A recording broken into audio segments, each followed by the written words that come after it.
Bueno, pues para mi presentación comenzaré mostrando el potencial del movimiento asociativo. Quiero recordaros a todos lo que es FEDER. FEDER no es otra cosa que hoy 348 asociaciones que, aunando fuerzas y trabajando de manera conjunta, van cada una con su pequeña contribución a conseguir la transformación social necesaria para tener un modelo social y sanitario que dé verdaderamente respuesta a las necesidades de las familias y las personas con enfermedades raras.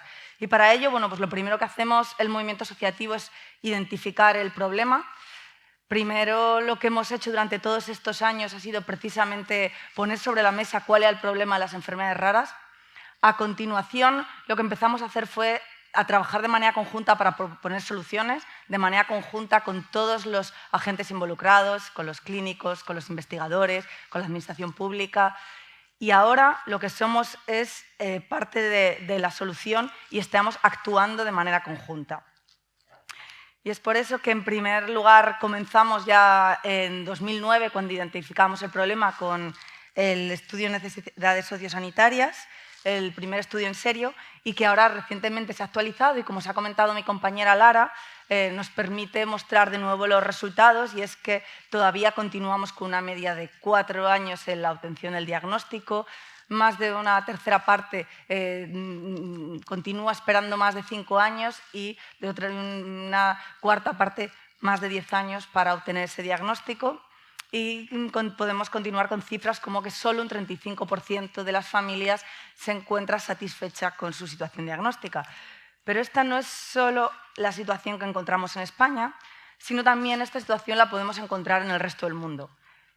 Es curioso e interesante que todos estos estudios provienen también del colectivo de pacientes. Seguimos siendo quienes identificamos el problema. Por ejemplo, en Australia, en 2014, también se publica un estudio de similares características, en este caso con 740 personas de muestra, y que también encuentra que más de 5 años, la tercera parte, han tenido que esperar para obtener un diagnóstico, y que entre 5 y 10 años el 20% y entre 10 y 20 años el 9% de la muestra. Si viajábamos a Reino Unido, que presume de un sistema sanitario mucho más evolucionado que el nuestro, nos encontramos que también, a través de las asociaciones de pacientes y con una muestra considerable también de 1.200 personas, y en el 2016 identificaron que un 25% de las personas encuestadas habían esperado más de 5 años y casi la mitad de ellas más de un año para recibir un diagnóstico. Del mismo modo, el 45% declaraba disponer de dificultades para obtener el medicamento o el tratamiento adecuado. Si viajamos a Estados Unidos, también recientemente Global Genes publicaba que en torno al 35% de las personas encuestadas habían tenido dificultades para acceder a un tratamiento satisfactorio. Por lo tanto, para problemas globales necesitamos soluciones globales. Podemos observar cómo, con diferencias de cultura, diferencias de sistemas sociales sanitarios e incluso diferentes recursos en cada uno de los países y continentes que he mencionado, el problema sigue estando ahí. Sigue habiendo dificultades en la obtención de un diagnóstico y sigue habiendo dificultades en la obtención de un tratamiento. Bueno, mi presentación es una recuperación maravillosa, pero que todavía voy a tener que incorporar algunos cambios porque no hemos obtenido la versión final. Y lo que os quería comentar a este respecto es que si hay un elemento que ha sido crucial para obtener una evolución en las políticas, en la investigación y en los tratamientos en cuanto a enfermedades raras, han sido las recomendaciones europeas, aquellas recomendaciones europeas que se publican en el 2009 y que han permitido que hoy por hoy haya planes estratégicos en 24 países, han permitido que Horizon 2020 haya destinado más del 12% de su financiación a enfermedades raras, han permitido que objetivos, por ejemplo, que existan más de 700 registros en la Unión Europea, han permitido que se creen plataformas y bases de datos como Orphanet, que hoy por hoy ha identificado más de 6.500 de las 7.000 previstas enfermedades que existen en enfermedades raras, y todos estos logros se han permitido gracias a un marco político, a un marco común, a una serie de recomendaciones que han potenciado la creación de políticas específicas, consorcios y trabajos específicos. Por eso creemos que para poder obtener resultados necesitamos un marco global que no solo englobe a la Unión Europea, sino también englobe a toda otra serie de continentes y de países que se encuentran en situación de vulnerabilidad. También Juan Carrión os ha mencionado cuál es la situación actual de Iberoamérica, en donde no existen unas políticas comunes en enfermedades raras. Por ello creemos que nuestro colectivo tiene que trabajar por una resolución de las Naciones Unidas, que genere un marco político para crear planes estratégicos en absolutamente todos los países del mundo y un entorno de colaboración también en todo el territorio. Igual que hoy por hoy tenemos una oportunidad, como han sido las 24 redes europeas de referencia, poder disponer de un marco, de una plataforma común que permita ese intercambio de conocimiento y de experiencias entre todos los países.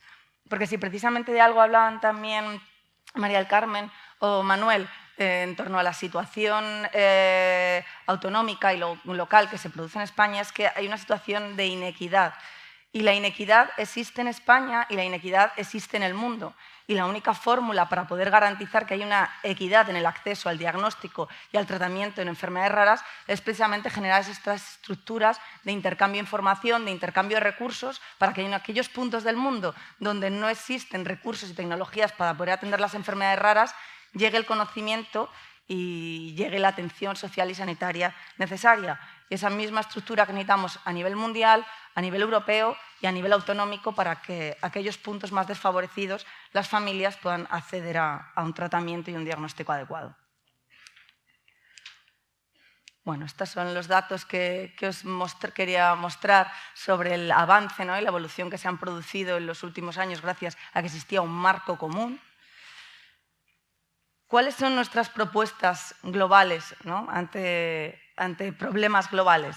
Bueno, pues ante el retraso diagnóstico, a nivel autonómico lo que necesitamos es generar protocolos que permitan el diagnóstico y sobre todo rutas de derivación que permitan compartir el conocimiento y las tecnologías diagnósticas a nivel de comunidades autónomas y a nivel estatal. A nivel estatal necesitamos que se desarrollen las rutas asistenciales que comprometía el plan de diagnóstico genético que impulsaba el Ministerio a propuesta de FEDER en el 2016. Y a nivel global, por supuesto, continuar potenciando la cooperación que fomenta el IRDIC en su primero de los objetivos para que se consiga el diagnóstico en al menos menos de un año.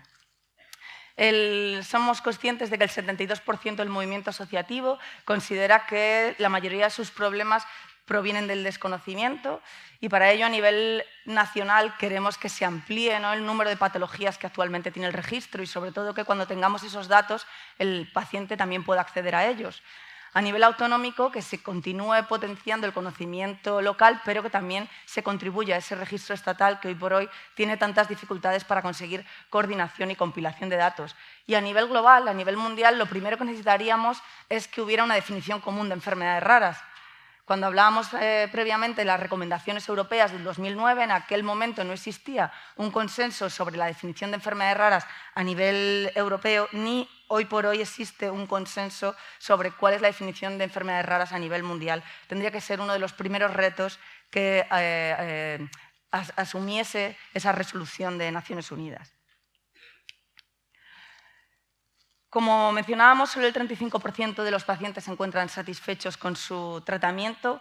Por eso, desde FEDER y el movimiento asociativo, consideramos que a nivel autonómico se han de armonizar los criterios de acceso al tratamiento y unificar los informes de evaluación que hoy por hoy se ven repetidos y replicados en cada una de las 17 comunidades autónomas.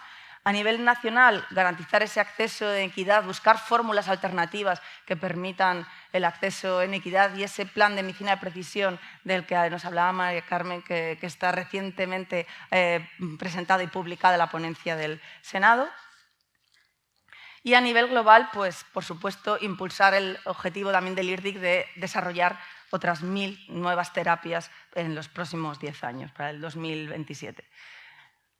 Y es que sin terapias y la falta de diagnóstico y la falta de tratamiento, lo que demanda es que necesitemos una rehabilitación y una atención a nivel integral. En el camino a obtener un diagnóstico adecuado y a obtener un tratamiento, porque hoy por hoy, quiero recordar que solo el 5% de las enfermedades raras disponen de tratamiento, necesitamos mejorar y continuar incrementando la calidad de vida, y para eso necesitamos un tratamiento integral que recoja rehabilitación, que aborde el apoyo psicológico, el apoyo social y toda otra serie de ayudas técnicas.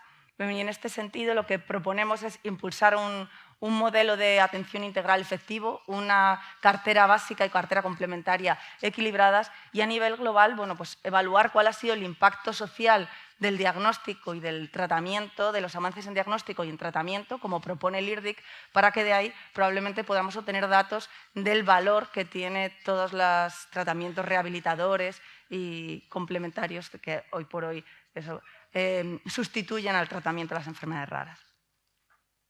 Y como también mencionábamos, el 20% de las familias han tenido y continúan teniendo que desplazarse para obtener un diagnóstico y un tratamiento. A nivel autonómico consideramos que tenemos que continuar potenciando la participación de las comunidades autónomas para la designación de centros y unidades de referencia, sobre todo el que puedan presentar las propuestas de aquellos centros que realmente reúnen los requisitos y que en muchos casos, por intereses políticos y por no tener que adelantar los costes que supone tratar a familias de fuera de su propio territorio, no presentan CESUR ni al modelo estatal ni al modelo de centros y unidades de redes europeas de referencia, pues continuaremos motivando a las comunidades autónomas para que hagan este esfuerzo de proponer centros y unidades de referencia. A nivel nacional, integrar el sistema de redes europeas de referencia. Hoy por hoy, si un hospital participa en las redes europeas de referencia, como ya lo habéis analizado previamente con Paloma y con Inés, y con Enrique, si participa un hospital, participa esa comunidad autónoma, pero realmente no hay una garantía de que el conocimiento llegue a todos y cada uno de los hospitales de España. Por lo tanto, hay que trabajar en esa integración y, por supuesto, a nivel global, que no se quede el modelo de redes europeas de referencia en Europa y que también comparta y extienda el conocimiento al resto de lugares del mundo. Quisiera mencionar que cada una de estas recomendaciones se enmarca dentro de los Objetivos 2030, de Objetivos de Desarrollo Sostenible. Sin embargo, no se encuentran mencionadas las enfermedades raras. Es interesante y por eso es tan importante potenciar una resolución sobre enfermedades raras de las Naciones Unidas, que en los Objetivos de Desarrollo Sostenible en ningún momento se consideran las enfermedades raras, y eso que el primero es el del fin de la pobreza, cuando precisamente las enfermedades raras suponen un coste tan elevado para las familias y lo que hacen es poner en situación de doble discriminación y doble vulnerabilidad a aquellos con menos recursos, cuando precisamente el segundo objetivo es el de salud y bienestar y alcanzar la cobertura de salud universal. En este elemento puntualizaré un poquito más en profundidad a continuación, precisamente porque en este septiembre se produce en Nueva York el encuentro de alto nivel sobre cobertura universal, y es uno de los objetivos de la Red Internacional de Enfermedades Raras precisamente ubicar a las enfermedades raras dentro de este congreso y de esta declaración, porque las enfermedades raras responden precisamente a la mayoría de los retos de la cobertura universal en salud. Es la educación de calidad, uno de los objetivos del 2030. Sin embargo, ya sabemos que es también una de las dificultades que tienen nuestros niños, es el poder recibir asistencia sanitaria en los centros educativos. Es el de la igualdad de género, cuando también lo mencionaba Lara, más del 65% de los cuidadores, y así lo revelan los datos tanto en España como en Europa, son mujeres. Recordaba los 4 pilares de la cobertura universal en salud, que es precisamente un sistema de salud sólido y eficiente, con sistema de financiación, con tecnologías esenciales para el diagnóstico y con personal sanitario bien cualificado, y cómo tampoco se encuentran las enfermedades raras recogidas en la cobertura universal en salud, cuando precisamente son estas nuestras 4 necesidades fundamentales. Es el objetivo 8, el de un trabajo decente y crecimiento económico. Sabemos que las familias con enfermedades raras tienen grandes dificultades, no solo las personas afectadas en la inserción laboral, sino fundamentalmente los cuidadores, por las numerosas pruebas médicas, por las dificultades de reconocimiento, ¿no?, de la problemática de las enfermedades raras en el entorno laboral, que está también entre los objetivos 2030 el de industria, innovación e infraestructura, cuando la investigación es nuestro primer plazo y nuestro primer reto, ¿no?, para poder obtener un tratamiento y un diagnóstico de las enfermedades raras. Y por último, el de la resolución de las desigualdades, que es el pilar, ¿no?, de esta mesa, que es el poder obtener, como hablábamos, de una atención sanitaria en equidad, tanto en todas las comunidades autónomas como en todos los países y en todos los continentes. Para finalizar, el objetivo 17, que es el de alianzas para lograr los objetivos. Precisamente alianzas para lograr los objetivos es lo que nos caracteriza el movimiento asociativo en enfermedades raras. Se inicia FEDER aquí en Sevilla con 5 asociaciones, pero también se inicia pocos años antes la Alianza Europea de Enfermedades Raras, Eurordis, que también da después cabida y potencia a la Red Internacional de Enfermedades Raras, bajo el paraguas de la cual asociaciones de enfermedades raras de todo el mundo están trabajando hoy por hoy de manera conjunta. Esto es una muestra clara de cómo las enfermedades raras encajarían perfectamente en el marco de los 17 objetivos del 2030, sin embargo, hoy por hoy no nos encontramos reflejados. Y precisamente por eso el evento de Naciones Unidas, que se celebra la semana que viene, del cual podemos estar muy agradecidos a la NGO Committee por promoverlo, a Eurordis por respaldarlo y a la Red Internacional por potenciarle, pero también para todos los países que lo hemos estado apoyando, porque, por ejemplo, España estará nuestra Directora General de Salud Pública y estará presentando la cobertura universal en salud y la problemática de las enfermedades raras enmarcada en ella. Creo que es muy relevante porque así podremos también, a partir de su compromiso con la cobertura universal de enfermedades raras a nivel mundial, reclamarlo a nivel estatal y a nivel autonómico. Precisamente lo que pretende este encuentro que se va a dar en Nueva York es incorporar las enfermedades raras a la Agenda 2030 y obtener una resolución de enfermedades raras por parte de Naciones Unidas, y también que se reconozca la problemática dentro de este encuentro de alto nivel de cobertura universal en salud que se celebra en septiembre. Y bueno, ya con esto finalizaría, precisamente porque las enfermedades raras son un reto global, porque afecta de una manera tan homogénea, aun pese a las diferencias culturales, aun pese a los diferentes sistemas de salud, a todas las personas con enfermedades raras y sus familias. Hemos de trabajar en este Día Mundial de las Enfermedades Raras, hemos de trabajar por un modelo colaborativo como es el que nos proponen las redes, y debemos de empezar haciéndolo desde el nivel autonómico y desde las asociaciones de pacientes también a nivel autonómico. Es decir, tenemos que trabajar desde lo más abajo para ir subiendo hacia arriba. Entonces, tenemos que empezar por demostrar cómo todas las asociaciones de pacientes queremos colaborar y queremos trabajar de manera conjunta, y vamos a superar las barreras de nuestras propias enfermedades y de nuestros propios intereses locales para el bien de todos los que están con enfermedades raras, para los que están en España, para los que están en Europa y para los que están en el mundo. Tenemos que ser un ejemplo de solidaridad, y tenemos también que trabajar en las comunidades autónomas por potenciar que esas estrategias autonómicas realmente cooperen en el marco de la estrategia nacional, pero que también lo hagan en el marco de una política europea y, por último, de una política global. Yo quisiera preguntarle a la señora Aragón, ¿qué pasa cuando se aprueba una moción en el Senado?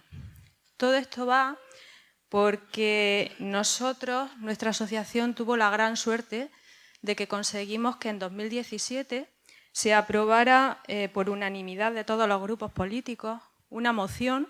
Si me permiten, les voy a leer, es cortito lo que se pedía y lo que se instaba al Gobierno. Desde la Comisión de Sanidad y Servicios Sociales del Senado pedía un primer punto, que era lograr, en colaboración con las comunidades autónomas, una gestión ágil, común y sostenible de todos los servicios sanitarios y que dé respuesta a los desafíos de universalidad, garantía de igualdad de todos los ciudadanos en el acceso a los servicios sanitarios y prestaciones del Sistema Nacional de Salud en todo el territorio nacional, independientemente de la comunidad autónoma de origen o aseguramiento de ciudadanos, calidad, equidad y sostenibilidad a los que se enfrenta el Sistema Nacional de Salud, Pacto de Estado por la Sanidad. Punto 2. Pedía garantizar la sostenibilidad del registro nacional y la adecuada codificación de las enfermedades raras con la participación de todas las comunidades autónomas, instituciones y personas expertas. La tercera, que es una de las que más nos interesaban a nosotros, porque en esta moción se explicaba en lo que consisten los síndromes de Ehlers-Danlos, pero la moción se aplicaba o daba la amplitud al resto de enfermedades raras también. Hablaba de impulsar la creación de protocolos de atención a enfermedades raras, como el síndrome de Ehlers-Danlos vascular, disponibles para profesionales de atención primaria y especializada. Y últimamente solicitaba promover la creación de nuevos centros, servicios y unidades de referencia para dar cobertura a enfermedades raras como el síndrome de Ehlers-Danlos vascular, que estén incluidas en la relación del Ministerio de Sanidad, Servicios Sociales e Igualdad. Entonces, esta moción se presentó en 2017, en mayo, se aprobó, como he dicho, por unanimidad de toda la Comisión de Sanidad del Senado, pero nunca más supimos. No sabemos, cuando se aprueba una moción, a continuación, ¿qué ocurre? ¿Cómo se lleva esto? ¿Cómo se pone en marcha? ¿Cómo se lleva a cabo? ¿Quiénes son los responsables? Y esa es mi pregunta. Decir que efectivamente esa moción la tengo ahí en la carpeta, además, y la tenía aquí en la relación, fue aprobada. Hay mociones en pleno, yo he hablado de las de pleno, también hay muchas mociones en comisión, y la moción insta al Gobierno. La moción, el Senado, en este caso, la Comisión de Sanidad o el Pleno del Senado, insta al Gobierno a poner en marcha una serie de actuaciones. ¿Quién es el responsable a partir de ese momento? Lógicamente el Gobierno o los gobiernos. En esta moción en concreto, hay mociones que son de muy inmediata, con mucha inmediatez. Hay cosas que son fáciles que sean inmediatas, hay declaraciones, yo que sé, catastróficas porque ha habido una catástrofe, eso se hace casi inmediato. Este tipo de mociones, lógicamente, se trabajan desde la Comisión de Sanidad, en este caso, se evalúan y se hace un seguimiento de las mismas. En esta en concreto hay un seguimiento que se hace anual normalmente, ha habido también un cambio de gobierno, también hay que dejar pasar un periodo a unos y a otros, pero sí se han hecho cosas. En cuanto a registro, por ejemplo, se ha trabajado. En cuanto a información y campañas a atención primaria, también me consta que hay comunidades autónomas que ya lo han puesto en marcha. Y el resto de lo que se pedía, yo creo que está en marcha. Haremos un seguimiento, pero en este caso le puedo prometer que lo haremos especialmente y además, si quiere, se pone en contacto conmigo y le explicaremos detalle a detalle cómo está la situación. Porque eso, además, a veces es distintos ministerios, claro. No siempre es solo sanidad, a veces es sanidad, educación, trabajo. Se hace un seguimiento y para darle información concreta de esos puntos se ha trabajado, y para dar la información sobre el resto, si quiere, nos ponemos en contacto y le informaremos con mucho gusto de cómo está.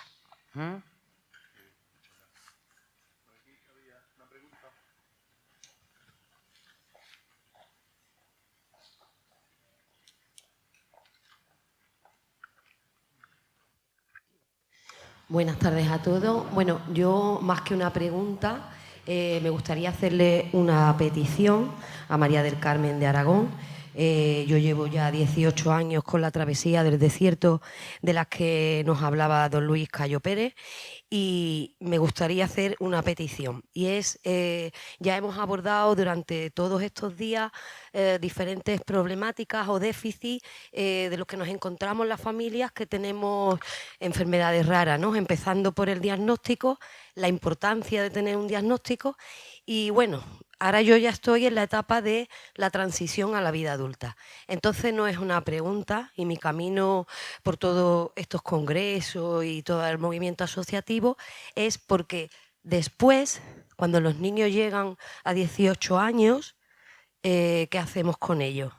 Porque yo echo de menos un seguimiento clínico, unidades multidisciplinares que sigan controlando. Es más, si mi hija tiene una enfermedad rara tiene una falta de investigación abismal, no sabemos. No ha parado, aquí no ha terminado. Yo tengo ya el alta de neurólogos, endocrinos, de todo, traumatólogos, todo, absolutamente todo. ¿Y ahora qué? A partir de los 18 años, y no me voy a meter en educación y en otro tipo de... Ya llevamos 2 días aquí debatiendo, hay diferentes congresos, diferentes ponencias, diferentes momentos para hablar de los diferentes temas. Simplemente me gustaría dejar sobre la mesa esa petición del seguimiento multidisciplinar de las personas cuando son adultas, que ahí se nos acaba absolutamente todo. Ya a los 21 años yo luego me la llevo a mi casa, hacemos collares y las oportunidades que tengamos, porque tenemos muy pocas. Pero, y a nivel clínico, ¿qué hacemos? Nada más, es simplemente esa petición para que se nos siga teniendo en cuenta, porque seguimos estando aquí, seguimos teniendo una enfermedad rara, seguimos necesitando investigación, necesitamos recursos y luego nos enfrentamos a la transición de la vida adulta. Y esa es lo que más echo de menos en todos los congresos en los que participo. La transición a la vida adulta, señores, que seguimos aquí. Nada más. Y muchas gracias a todos. Vale, gracias. Por aquí había...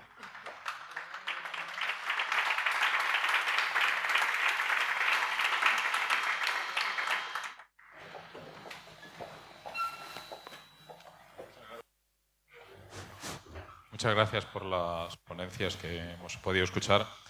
En una de las respuestas que ha dado la presidenta de la Comisión de Sanidad y del Senado, ha dicho que se hace un seguimiento. Y ya por curiosidad, adelanto, soy amigo de Ignacio Burgos, con lo cual estoy muy metido, y estuve en la ponencia del 2006. Me imagino que se ha hecho un seguimiento de la ponencia del 2006. ¿Qué conclusiones tienen de por qué no se creó la Organización Estatal de Enfermedades Raras, que era una de las cosas más importantes que llevaba esa ponencia y que hubiera evitado la falta de coordinación que existe todavía? Pues yo creo que eso ha sido una falta de acuerdo, como decía anteriormente, una falta de acuerdo entre comunidades autónomas. Yo creo que es uno de los problemas que ha habido. Y sí que se ha hecho un seguimiento y muchas cosas de esa ponencia, como he dicho, gracias a Dios, se han llevado a cabo. Eso sí que quedó ahí suelto. Se ha intentado, yo estoy segura que estoy convencida de ello, Ignacio también lo sabe, que tanto unos gobiernos como otros lo han intentado y ha habido una seria dificultad. Y yo creo que es algo que anteriormente no he dicho, que para abordar todo esto, al margen de a esta señora decirle que efectivamente que lo tendremos en cuenta y que es una realidad que en la vida adulta sigue y a lo mejor son los grandes olvidados en ese momento, se sienten olvidados, decir que para todo esto lo fundamental, aparte de avanzar en investigación, de las ponencias, la ponencia de enfermedades raras, la ponencia de genoma, tiene que haber un pacto por la sanidad. Es fundamental que haya un pacto por la sanidad para que realmente todos los involucrados, todas las administraciones lleguen a acuerdos y bueno, se puedan llevar a cabo una serie de cosas que han sido acordadas igual por unanimidad o casi por unanimidad y luego es muy difícil llevarlas a la práctica por lo que yo decía antes, por la descoordinación y hay veces que son cosas que efectivamente parece que son fáciles y son las más difíciles. Yo creo que para eso hace falta, que es por algo por lo que se trabaja también desde hace 2 años, un gran pacto por la sanidad en este país.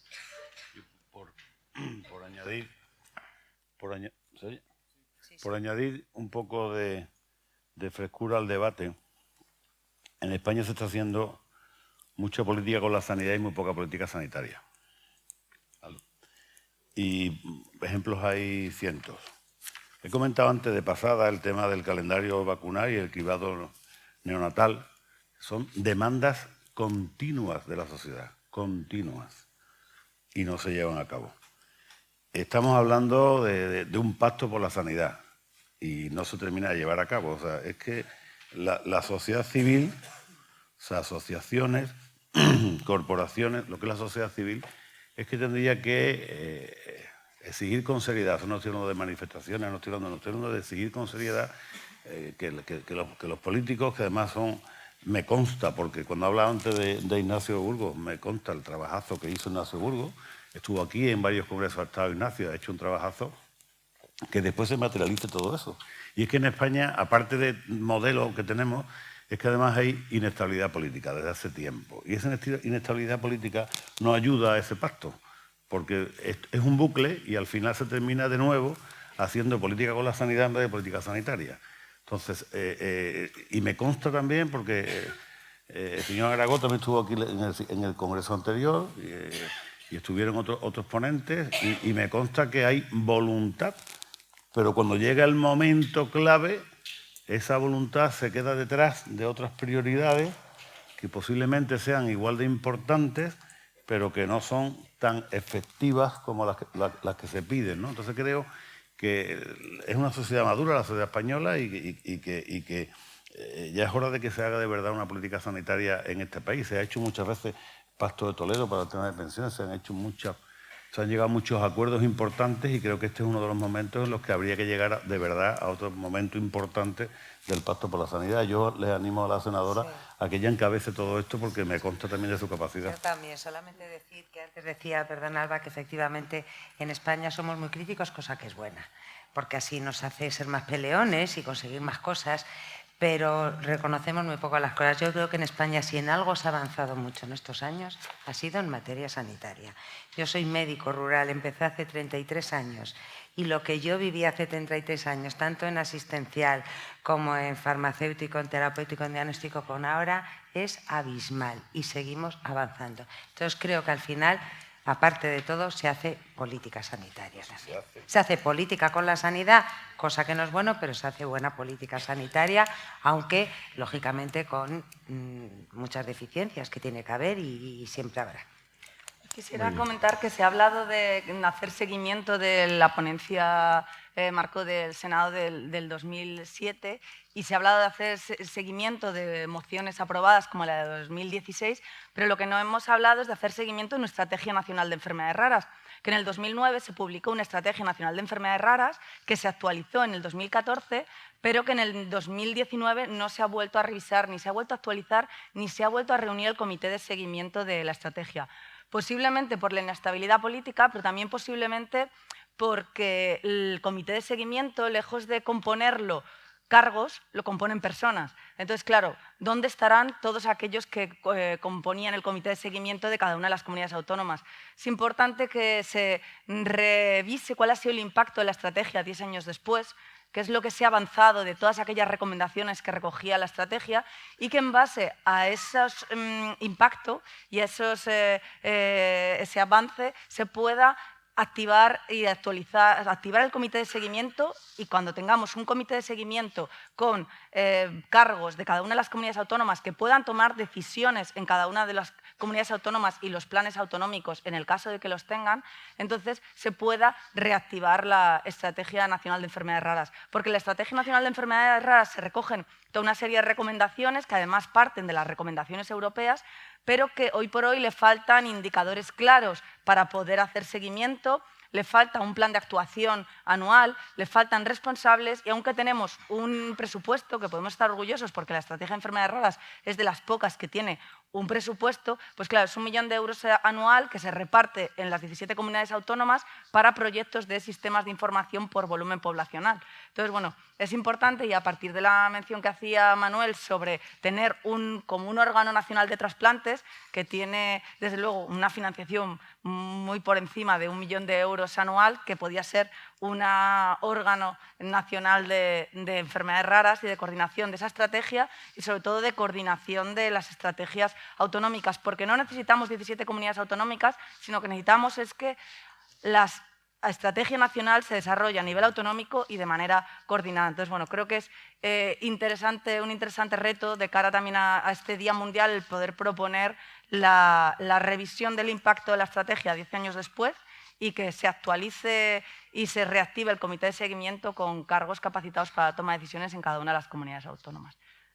Quería decir, a mi hija le recetaron la Q10, tiene un déficit de Q10.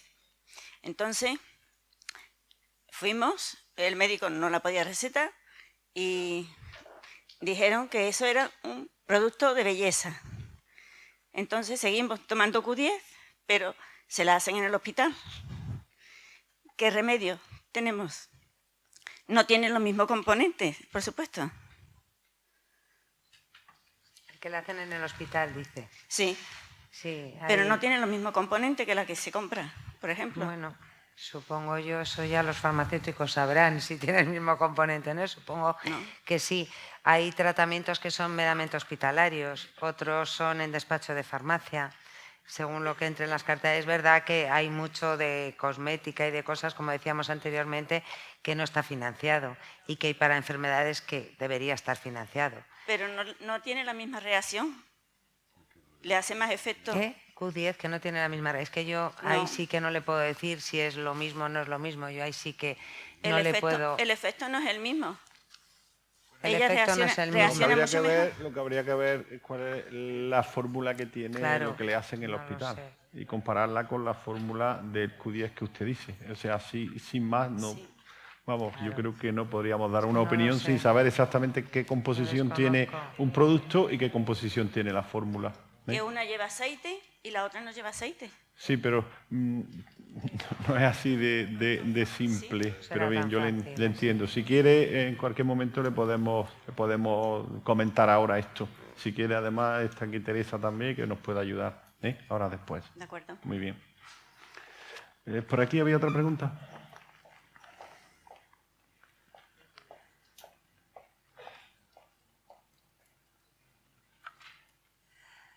Gracias. Mi nombre es Isabel Calvo, soy de la Asociación de Retinosis Pigmentaria de Cataluña. Y bueno, en primer lugar quería agradeceros la organización del Congreso porque está resultando súper interesante. Al hilo de la ponencia de Juan Carrión y al hilo de los últimos comentarios que estoy escuchando, por desconocimiento, sí que me interesaría preguntar, ese 1 millón de euros que se destina a la Estrategia Nacional de Enfermedades Raras y que va destinado a diferentes proyectos en comunidades autónomas, ¿quién hace seguimiento de ese dinero? ¿A dónde va y cómo se gasta?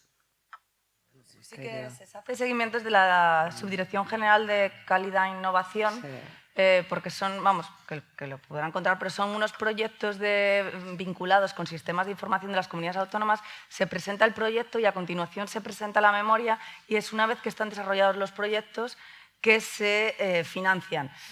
Que si bien ese es el modelo teórico, es cierto que en otras ocasiones se nos ha producido, por ejemplo, con el plan de diagnóstico genético, que sabemos que se ha proporcionado la financiación incluso antes de que se liberasen los fondos. Entonces, es verdad que sería muy interesante que se hicieran públicos esos resultados. O sea, sabemos que esa es la teoría de cuál es el seguimiento, pero es cierto también que a la sociedad no se nos hace una publicación de cuáles son los logros alcanzados con los proyectos financiados para sistemas de información de la estrategia. Así que creo que Isabel es una muy interesante propuesta para también poner sobre la mesa el desconocimiento que hay de no dónde van los fondos, sino del impacto que tienen esos proyectos y esa financiación. Vale, una segunda cuestión, ya más directamente para Carmen. Desde el Senado, ¿podríais hacer algo más para influir en el tema de que desde los médicos de atención primaria tengan un conocimiento más exhaustivo de lo que pueden hacer en derivación a pacientes? Porque es que es un auténtico desastre. ¿Pero un desastre en qué sentido? Pues la mayor parte de ellos, desconocimiento. Ya no vamos a ir al tema del código postal donde vive uno, porque no tiene nada que ver, por ejemplo, una ciudad como puede ser Barcelona o Madrid, con una ciudad como la que me encuentro yo, que es en Galicia y que hay una dispersión geográfica brutal y que eso pues complica mucho las cosas todavía más, ¿no? Entonces, una parte hay desconocimiento. Por otra parte, yo he visto en algunos centros de salud unas peloteras entre ellos de esta es mi parcela y de aquí no me mueve nadie, que es también para tirarse de los pelos. Entonces, yo entiendo que el problema es muy complejo, pero quien realmente lo está padeciendo somos nosotros, que a la hora de la verdad, yo en mi caso, como hay muchos otros, el año que viene cumplo 50 años y a mí nadie me ha dicho cuál es mi enfermedad a día de hoy. Ni sé a dónde tengo que ir. Ya, bueno, el problema del diagnóstico lo hemos hablado, eso es un problema que existe en enfermedades raras y bueno, a veces es complicado, pero en cuanto a yo no es que quiera ser corporativista, de verdad, además yo soy médico de atención primaria y conozco muchos centros de atención primaria de muchas comunidades autónomas. Yo, en general, y creo que así lo dice la población en las encuestas, el grado satisfactorio en cuanto a la atención médica. Entre atención primaria y especializada, es verdad que el cambio que ha habido desde que yo empecé hace muchos años, que nosotros, bueno, éramos todoterrenos, hacíamos casi de todo, ahora se deriva mucho más que antes, pero yo creo que serán casos concretos. Yo hay en pleitos entre trabajadores de atención primaria, es que no me puedo meter porque será un caso concreto en un sitio concreto, pero en general yo creo que en España tenemos magníficos profesionales y yo confío plenamente en su preparación. Además tenemos una preparación de las mejores reconocidas en Europa, por supuesto, nuestros MIRES tienen una formación magnífica y el diagnóstico efectivamente es uno de los problemas de enfermedades raras, pero no sé, la enfermedad en concreto, claro, esos son temas a hablar más particularizados que así no me atrevo yo a contestar de forma global. También lo que pasa es que a veces en el campo de las enfermedades raras, que es un campo nuevo para muchísimos profesionales sanitarios, las necesidades de los pacientes van por delante del conocimiento que se tiene realmente de los mecanismos.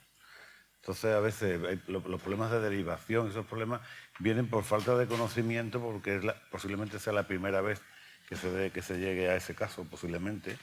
Si es un caso repetido, yo recuerdo que comentaba a un compañero, un amigo que está aquí en la sala, cuando llegaba a las urgencias del centro de salud que le correspondía, cada vez encontraba un médico, porque estaban de turno, evidentemente, y cada vez era prácticamente, muchas veces, el padre del niño que tenía que explicarle al médico qué es lo que le iba a suceder.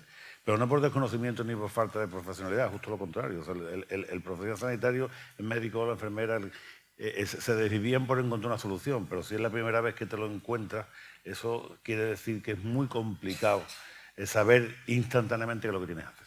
Hombre, si tiene 50 años y todavía no lo han diagnosticado, es que ha tenido que pasar por muchas disciplinas médicas, por muchas especialidades y realmente ya es un asunto complicado que por eso digo que yo no me atrevo a contestar porque... Por allí. Uy, ¿se oye? Sí, ¿no?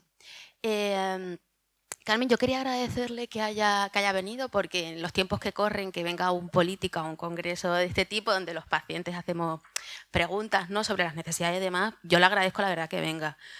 Lo que sí, solo quería hacer una reflexión porque este congreso se celebra cada 2 años y es curioso porque la señora que antes ha hablado sobre el tema de la Q10 estaba planteando la misma necesidad que tenía hace 2 años. Y la mayoría de necesidades que tenemos los pacientes y familias con enfermedades poco frecuentes son las mismas ya de hace muchos años. Me gustaría que recogiera un poco la información para trasladarla y sobre todo que la recibiera bien, porque esas necesidades que estamos hablando en este congreso y que agradezco que se hagan este tipo de congresos porque usted puede percibir mejor la realidad desde este punto de vista que desde otro, ¿no?, o desde un despacho.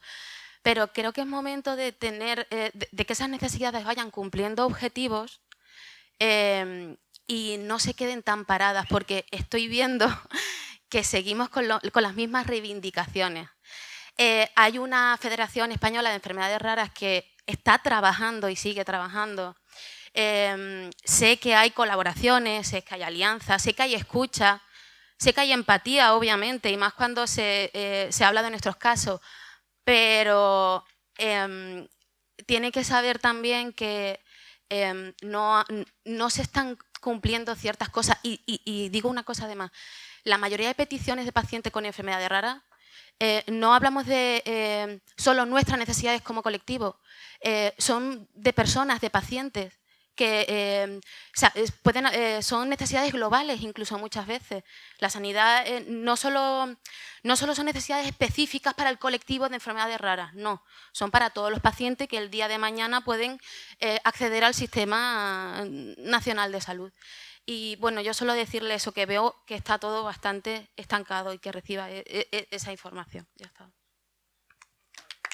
Soy la que estoy encantada y decir que yo no sé si dentro de 2 años seguiré en el Senado o no, pero si me invitan a este congreso, intentaré traer alguna respuesta concreta, por lo menos a cosas concretas que hoy he hablado.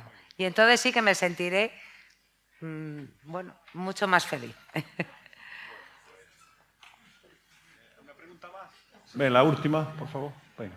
Bueno, yo quería comentar que además de los problemas de diagnóstico, que son además graves, la tardanza y que eso impide que la gente pueda tener un tratamiento y un médico adecuado, es la falta de protocolo.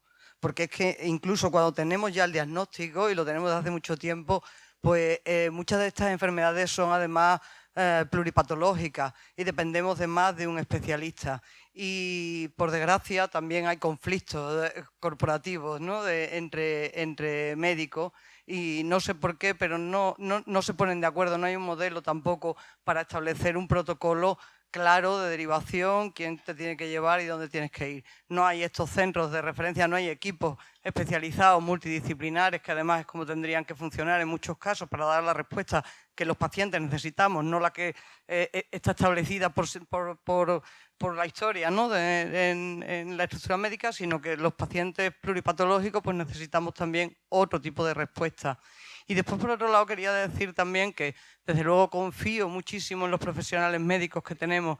Creo que tienen una grandísima formación y, además de formación, tienen un código ético estupendo.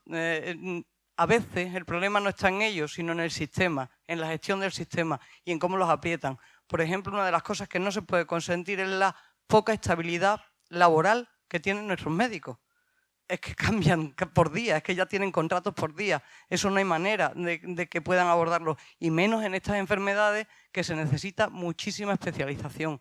Entonces, a veces nos ponemos en planes y tal, que son maravillosos y que hay que hacerlos desde arriba hacia abajo, pero a veces también falta un poquito de norma básica de formas de contratación del personal público. Si nada más que tuviéramos eso, nuestros propios médicos ya se pelearían por nosotros, porque ellos nos cuidan, a ellos no los cuida nadie, y si los presionan tampoco nos pueden cuidar a nosotros. Vale, gracias. Me gustaría resaltar a raíz de tu intervención y también de la compañera de la asociación anterior, precisamente que reflexionemos sobre cómo con los avances que se han producido tanto en políticas de enfermedades raras como en investigación, como en tratamientos, como en diagnóstico, cómo es posible que, sin embargo, 10 años después, la percepción de las familias sea tan similar, ¿no? Y precisamente eso es lo que también nos indica el estudio de necesidades sociosanitarias, ¿no? Que la percepción de las familias de insatisfacción, de retraso diagnóstico, de ausencia de recursos es tan similar. Y yo creo que es que algo sucede, que los avances no están llegando a los dormitorios de las casas, a las cocinas de las familias. Algo pasa en el acceso, ¿no? Las políticas mejoran, el conocimiento avanza, la investigación continúa, pero sin embargo las familias no llegan, ¿no? Esto no está llegando a las casas de las familias. Entonces creo que quizá el compromiso que tenemos que pedir políticos es el de vamos a analizar el porqué, y a lo mejor si analizamos por qué ese impacto no está llegando a las familias y a las personas, podamos, ¿no?, poner medidas, porque si hay estos profesionales implicados, si hay redes europeas de referencia, si hay centros y unidades de referencia, ¿qué sucede, no? Que todavía existe esa... Bueno, pues, vale. Sí.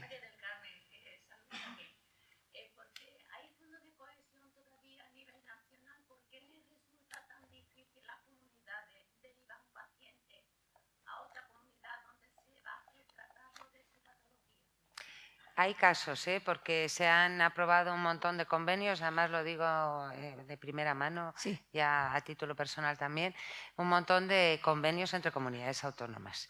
Habrá algún caso concreto que no. Es lo que yo decía antes, no tiene sentido. Además, yo creo que hay que optimizar recursos. Yo no sé si hace falta que haya un centro de referencia en cada ciudad. Lo que hace falta es que haya unos buenos centros de referencia que sean pioneros en España, en Europa y en el mundo, y las familias y los pacientes tengan un fácil acceso a ellos. Eso es lo fundamental. A veces queremos todos, yo he sido alcaldesa muchos años, un colegio en cada pueblo, un campo de fútbol en cada pueblo.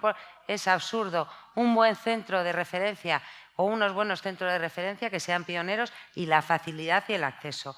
¿Por qué? Eso habría que ver qué comunidad autónoma y por qué, porque hay unos convenios que firmamos a diario en el Senado, ¿eh? Por ejemplo, Canarias, para trasladarlo al Ramón y Cajal de Madrid, donde va a ser tratado de unas infiltraciones simplemente en las cuerdas vocales con toxina botulínica.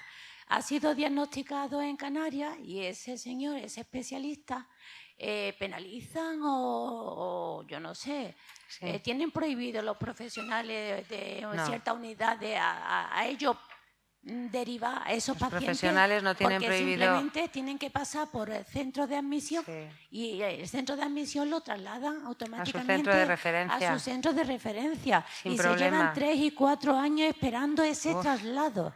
Pues eso sí que hay que hacerlo de forma personal y saber por qué, porque no tiene sentido. Parece ser que puede ser a veces ego del profesional, no lo quiero pensar. O sea, de que ellos digan, ¿por qué le van a poner yo un tratamiento si yo aquí lo puedo hacer? Que lo hagan entonces. Pues eso es un fenómeno que se repite, el de la retención del Claro. paciente complejo. La retención es la palabra. Pero es que lo que ella dice no Sí. es complejo. No sé si son cosas personales entre los profesionales, no lo quiero pensar. Yo tampoco. O sea, no lo quiero pensar. Yo Quiero pensar tampoco. bien vamos, porque son buenos profesionales. Hasta ahora hemos dado. Pero es que lo retienen 3 años. Y a última hora ha sido derivado porque le puse que había dentro de la FEDE un profesional jurídico que lo íbamos a llevar. No sé qué le dijo este señor que automáticamente Le fue llamaron. derivado. O sea, que gracias a Pues- FEDE no tuvo que poner... Esos casos hay que no tuvo que denunciarlos intermediar. porque algo ha pasado raro que no tiene por qué pasar. Pues pasa, desgraciadamente pasa. La última pregunta. La última. ¿eh?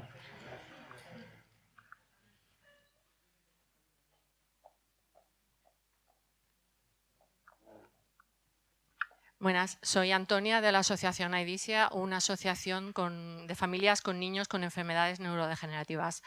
Lo mío no es una pregunta, aunque tendría muchas, pero creo que al final pues el tema a las familias nos queda que los políticos saben nuestros problemas, lo saben todo, pero al final no se soluciona nada. Entonces, yo llevo desde el 2000 viniendo a este congreso que me encanta, sobre todo porque puedo compartir con el resto de personas, de enfermos, muchas de nuestros problemas, ¿no? Y referente al tema de las derivaciones, que dices que a lo mejor es un caso, yo le puedo decir a usted que no es un caso aislado. O sea, eso nosotros en la asociación, en la Comunidad Valenciana, en concreto en Alicante y más en concreto en Villajoyosa, le puedo decir que eso es lo habitual. Lo extraordinario es que puedan hacer una derivación. No lo hacen. Y estamos hablando de niños. Y tenemos el derecho, la Comunidad Valenciana, a una segunda opinión. Nos vemos y nos deseamos para que haya. Quizás sea, como dice la compañera, por el tema médico. Porque a veces muchos de los profesionales médicos piensan que si un padre le pide una derivación, es porque estamos menospreciando a ese profesional. Y no, es al contrario, es que esa persona no ha visto a lo mejor esa enfermedad o ese caso y queremos que nos derive a un sitio donde es más común porque estamos hablando de la vida de nuestros hijos. El por qué Alba dice que ha habido muchas mejorías y a lo mejor los pacientes no lo percibimos, las familias, las asociaciones, te voy a decir más o menos lo que nosotros percibimos y lo que a nosotros como asociación nos dicen las familias. Cuando vas a que te prescriban un medicamento y te lo han quitado de la seguridad social, sobre todo temas tópicos, temas de champús específicos, que es pues, dermatitis atópica. Yo puedo hablar de un gasto enorme de dinero y lo único que pasan es la cortisona. La cortisona va degenerando lo que es la piel, la va acartonando. Si quieres dar calidad de vida, tienes que pagarlo y tienes que irte a profesionales. Cuando no encuentras eso, cuando sigues teniendo las mismas dificultades para la derivación, cuando sigues teniendo las mismas dificultades para la valoración de la discapacidad por agravamiento, cuando vas al colegio y sigues teniendo los mismos problemas y sigues hablando y sigues informando a todos los profesionales de lo que es la enfermedad, de cómo tienen que tratarlo y no llega, cuando hablas con los políticos te ponen sobre todo en campañas electorales, te dicen que van a hacer, que van a dejar, saben el problema porque aquí lo estamos viendo, reconocen el problema, no solamente ella, de otros partidos políticos, todo el mundo reconoce el problema, pero no se hace nada, entonces te preguntas, ¿Qué es lo que tenemos que hacer como personas? Nos exigen a las asociaciones que hagamos cosas. ¿Qué más? Si escribimos, si hacemos presión, ¿qué más? ¿Qué es lo que tenemos que hacer? Si hay que ir a hacer una sentada, pues vamos y las hacemos. Pero lo que queremos es soluciones, no que nos digan lo que nosotros ya conocemos de primera mano. Gracias.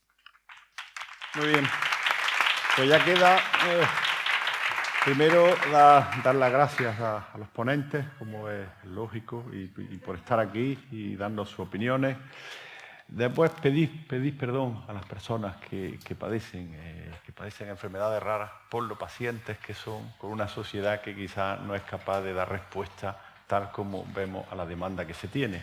Porque cuando uno no padece algo siempre lo ve de lejos, y los que lo padecéis de cerca, bien personalmente o de los familiares, pues la verdad que os doy las gracias por la paciencia y, como digo, pedir disculpas.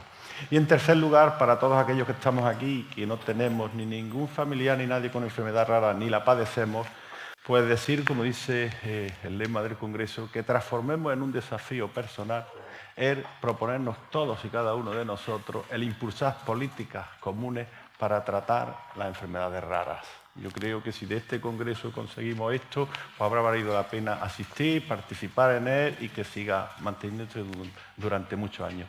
Muchas gracias a la organización y muchas gracias a Manuel Pérez por la organización de este Congreso.